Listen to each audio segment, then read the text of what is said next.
So today I'm going to provide some background on the cash proffer system in Virginia and share highlights and historical trends from this year's report. The information I'll be sharing will hopefully provide you with some context for the subsequent presentations by the other panelists. So I want to emphasize again, this presentation is based on how the proffer legislation works today and what localities have done historically with the cash proffer collections and expenditures. This should hopefully provide some good background and context for potential implications of Senate Bill 549 going forward. Senate Bill 549, of course, is the one of the bills that was already highlighted by our panelists during the last session. So I think everyone here is probably understands the concepts of proffers and conditional zoning fairly well, so I'm really not going to delve into the weeds there, except just to provide you with the code section reference from which the concept of conditional zoning and proffers originates, which is section 15.2.2296 of the Code of Virginia. And of course, not all proffers are just conditions. In some cases where geographically permitted, localities can accept cash proffers. Again, I think everyone here is pretty familiar with this topic, so I'll dive into more of the nuances of eligibility and some of the other requirements over the course of the next few slides. So, while section 15.2.2296 of the code authorizes governing bodies to accept proffers through conditional zoning, only localities meeting specific criteria in general, which are described above, and are taken from various sections of the Code of Virginia. The criteria are generally based on population growth, forms of local government structure or administration, proximity or adjacency to localities meeting that growth and local government administration criteria, and then finally the Eastern Shore and New Kent County. So in total, 297 localities, which consists of 36 cities, 89 counties, and 172 towns, are eligible to accept cash proffers. This represents 92% of the 323 localities in the Commonwealth, so an overwhelming supermajority. So I'm a big map person. Here's what that looks like visually across the Commonwealth. All of the gray and red shaded areas denote cities, counties, and towns that are eligible to accept cash proffers based upon the criteria from the previous slide. As you can see, again, this covers most of the state. The areas in white are localities that are ineligible. Most of those are concentrated in southwestern Virginia and a variety of towns on the Eastern Shore, but there are a few other outliers in Southside Virginia and west of the Shenandoah Valley. So given the broad scope of localities eligible to accept cash proffers, a more appropriate question might be who is ineligible to collect them. And so this list identifies those 26 localities, which consists of 2 cities, 6 counties, and 18 towns specifically. The next few slides will just provide a very brief overview of some of the laws governing collection and use of cash proffers. To my knowledge, none of these provisions were directly affected by Senate Bill 549, but I will rely upon the expertise of Mr. McRoberts to clarify. So to begin, once cash proffers have been collected, there are additional requirements governing their use and timing of their use. For those cash proffers pledged after July 1st of 2005, the governing body must begin or cause to begin certain actions, such as construction and site work, related to their expense within 12 years of collecting cash proffers. Otherwise, if the 12-year period lapses with no progress toward completing those capital improvements, then the governing body must forfeit the cash proffers to the Commonwealth Transportation Board. The forfeited monies are then allocated into the locality's secondary or urban system construction program. Unless otherwise prohibited by the proffers, localities may use cash proffers for the same categorical improvements within the vicinity of the improvements from which they were originally proffered. Additional procedural actions are required such as notifications and public hearings prior to the locality being able to take that action. Also, unless prohibited by the proffers, localities may use proffered road and transportation funds as matching funds for VDOT's revenue sharing program, provided the project is in the locality's capital improvement program. There appears to be no requirements on how the project relates to the property from which the cash proffer originated. Also, beginning in fiscal year 2007, governing bodies are required to report on all cash proffers received for the fiscal year within their capital improvement program and include in their capital budgets the amount of proffered cash payments projected to be used for expenditures or appropriated for capital improvements in the upcoming year. As I mentioned earlier, Section 15.2.2303.2 of the Code of Virginia requires the Commission on Local Government to annually report on the collections and expenditures of cash proffers for localities with a population greater than 3,500. Staff sends a survey to collect this information in early July with a response deadline of September 30th. I'm sure many of you have seen this survey before. The data has been collected since fiscal year 2000, and some of the upcoming slides will summarize this historical data since the report's inception. So the Code of Virginia is very specific in how this information is collected. In fact, the questions themselves that are in the Commission's annual survey are nearly identical to what's in Section 15.2.2303.2. Given the implications of Senate Bill 549, I suspect that based on the 12-year use time requirement in Section 15.2.2303.2, 12 years from now, we probably won't see localities reporting any expenditures in the soon-to-be ineligible categories of, and they're listed there. Oh, well, all the categories are listed there, but specifically libraries, water and sewer service, extensions, community centers, stormwater management, special needs housing, affordable housing, and the miscellaneous category.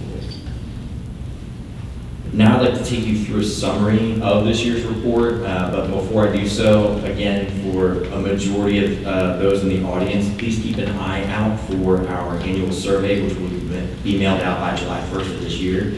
Kristen Dahlman, who's another staff member on the Commission on Local Government. Kristen, wave your hand for everyone. She will be the one sending that out this year, so you'll be hearing a lot from Kristen. So these are sent out to the Chief Administrative Officer of each locality. We've traditionally in the past sent a paper version of this survey, but trying to catch up with technology, last year we also implemented an online survey. We will be doing that again this year, and potentially, based upon response rates, we may migrate over to exclusively an online survey in the future. So based on the results from our most recent survey, of the 162 localities that are required to report to us on their acceptance of cash proffers, 39 or 24% reported accepting cash proffers during fiscal year 2015. Fiscal collections for that year totaled over $92 million, which is the highest amount ever reported. Expenditures totaled nearly $50 million, which is also quite high, but not the highest reported based on our historical data, which I'll share in just a few more slides. Hopefully everyone can see this well. I've spent a lot of time trying to make sure this map was colorblind friendly and also just visually appealing. So here's how collections look visually across the Commonwealth. As you can see, most localities that accepted cash proffers in fiscal year 2015 were concentrated on the urban crescent, which right down here, which basically is Northern Virginia moving southward to the Richmond region and then eastward to the Hampton Roads area. Those localities that are in a darker shade of red had higher collections than the tan-colored localities. The greatest concentration of large collections for fiscal year 2015 and historically has primarily been in Northern Virginia. What's also rather significant based upon this slide is that a majority of eligible localities did not collect cash proffers in fiscal year 2015, as indicated by the black dotted fill. And then, of course, ineligible localities are denoted by the cross-hatch lines, again, in southwestern Virginia, west of the Shenandoah Valley. And I didn't put the ineligible towns on the map because it was just getting too crazy when I did that. So, or ineligible towns, I'm sorry.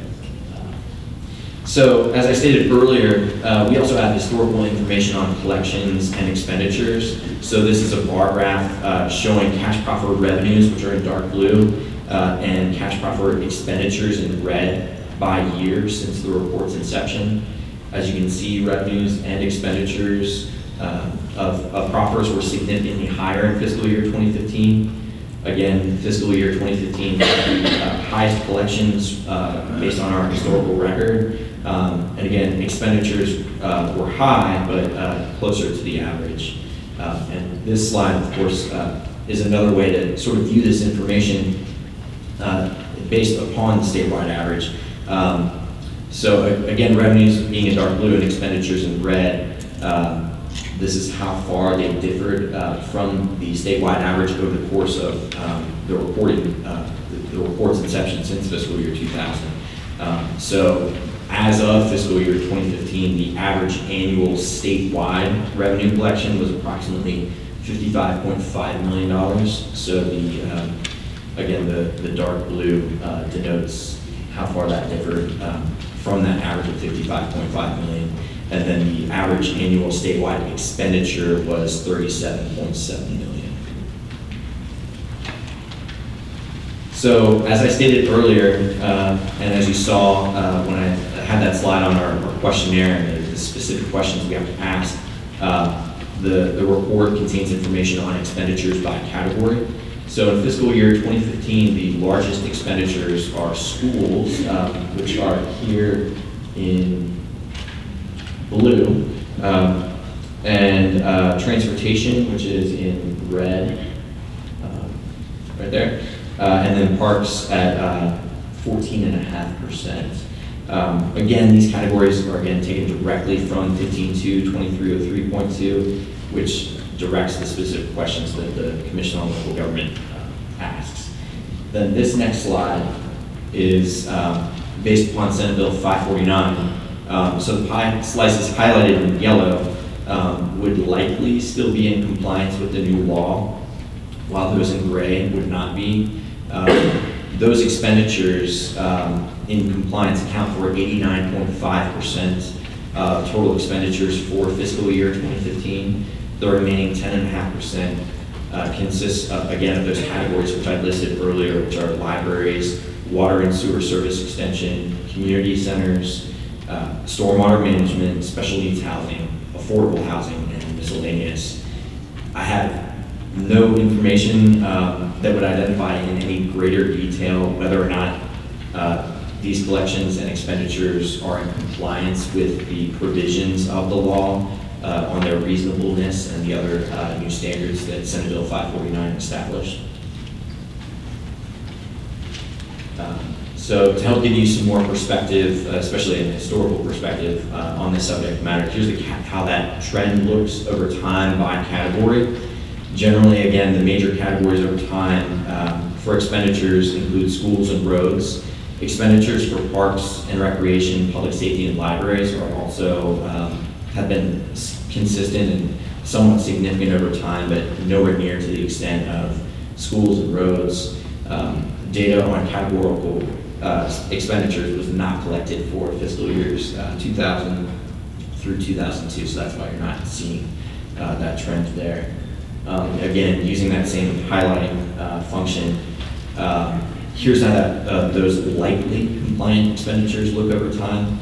I've also included statistics at the top of the each bar on what that represents as a percentage of total expenditures for each year. So this ranges from a low of 66.7% in fiscal year 2012, right here, to a high of 94.8% in fiscal year 2000.